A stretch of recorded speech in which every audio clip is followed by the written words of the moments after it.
about that? I got a strike. I got removed for showing a video, a documentary about missing and murdered Indigenous women. YouTube took it down. That's all I was watching. No music, no nothing. That's all it was a documentary. And YouTube doesn't want you to see it. I hope somebody got to see it. So we're going to do it some more. By God. Hold on. I'll go find something good.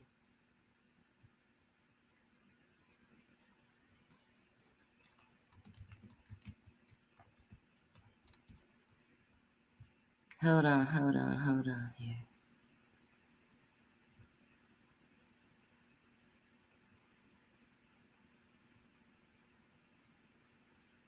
I was getting ready to find a good one.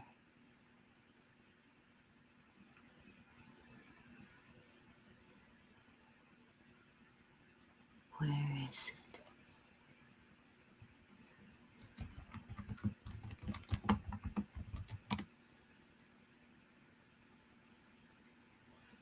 Darn it, I had a good one going too. What? Let's see.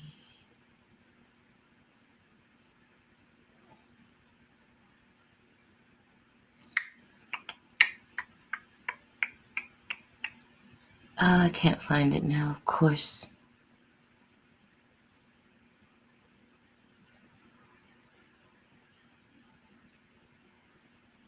I can't believe that, though. They don't like the truth about this. Let's see if I can find that one. There's part of it.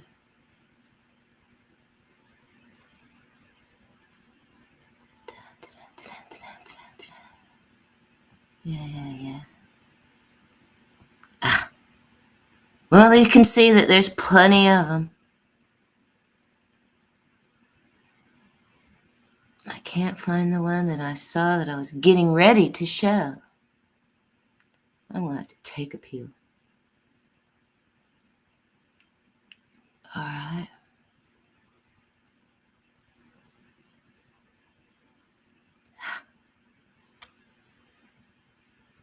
All right, I'll do that one. I don't know, maybe it was because it was a news, but they should want that out.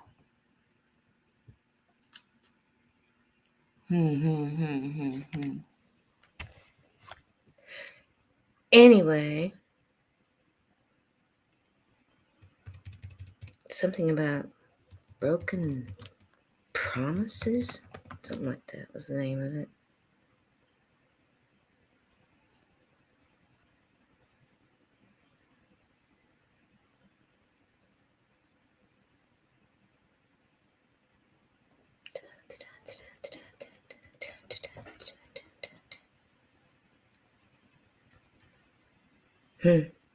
All right, here's another good one. Let's see if this one will get me a strike.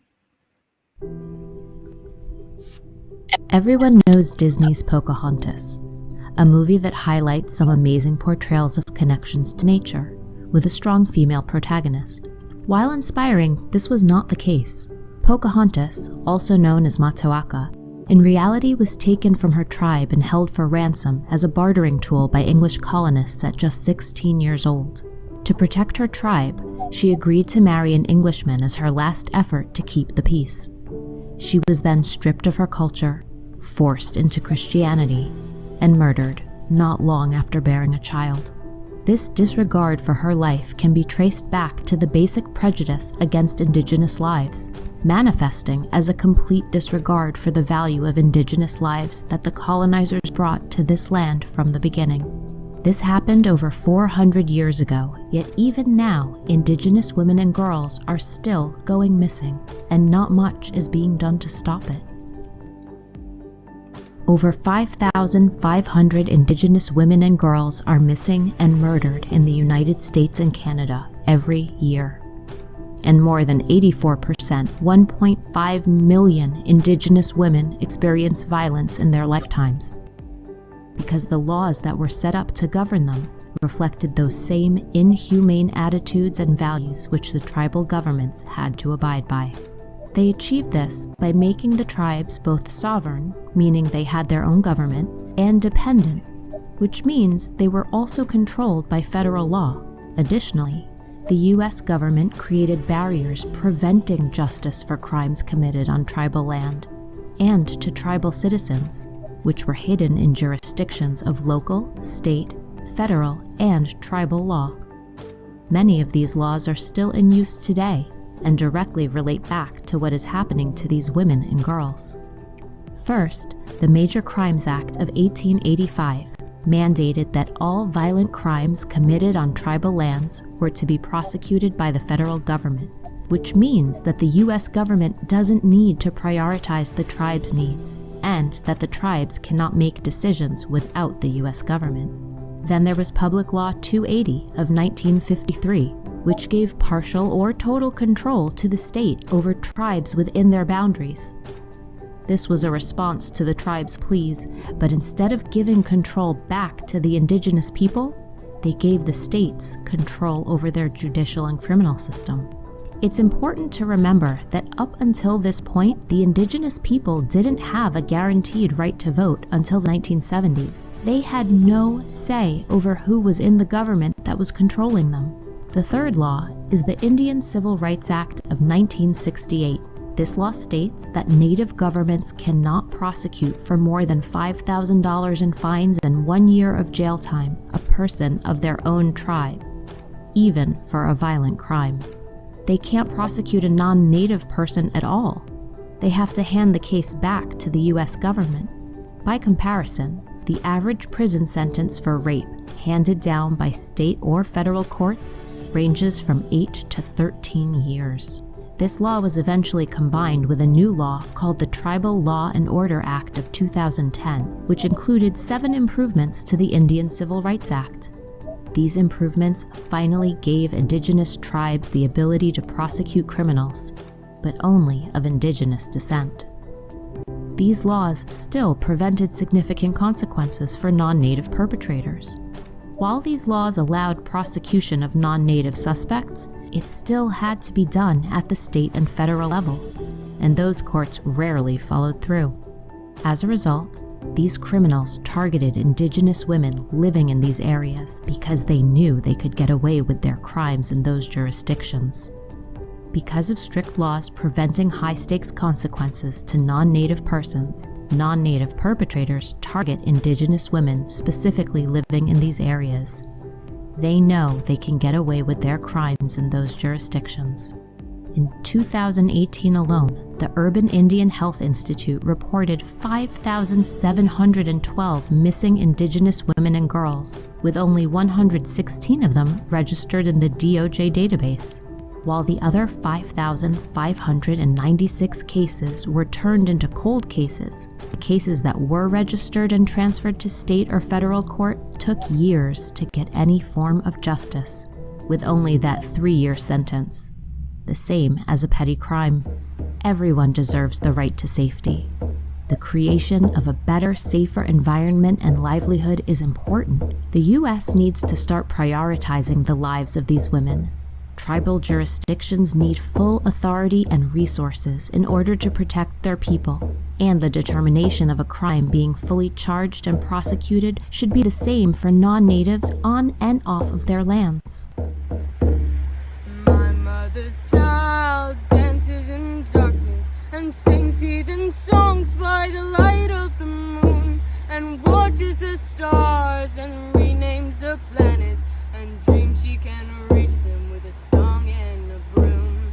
I am my mother's savage daughter, the one who runs barefoot cursing sharp stones.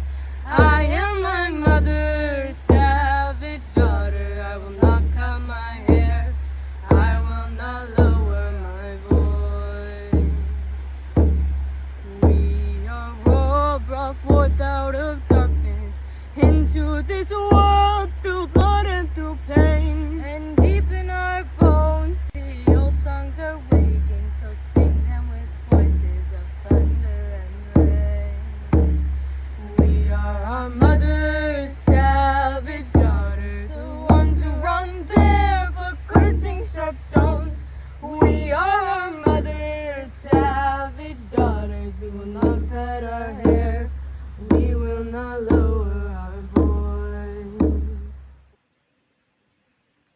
I like that one. I'm going to go back on Creek Mary 1. It looks like they let me back on, so I'll have to calm down. I want to keep Creek Mary 1. Think of the long plan.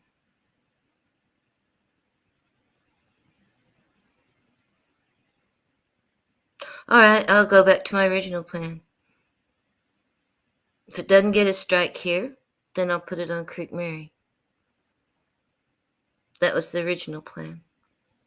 That's why these are burner channels. Maybe I'll record it. Well, no, they still found it. I experimented with music. What I did was experiment with recording myself here, like I am now. And then, what did I do? I think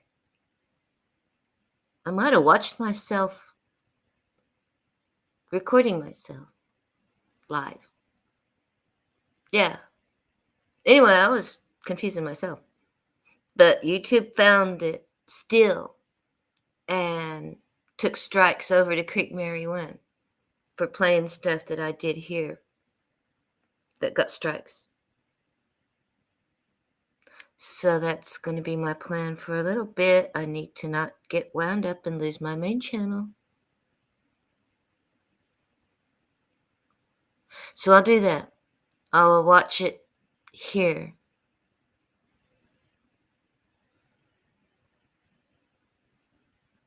Then put it up. Yep.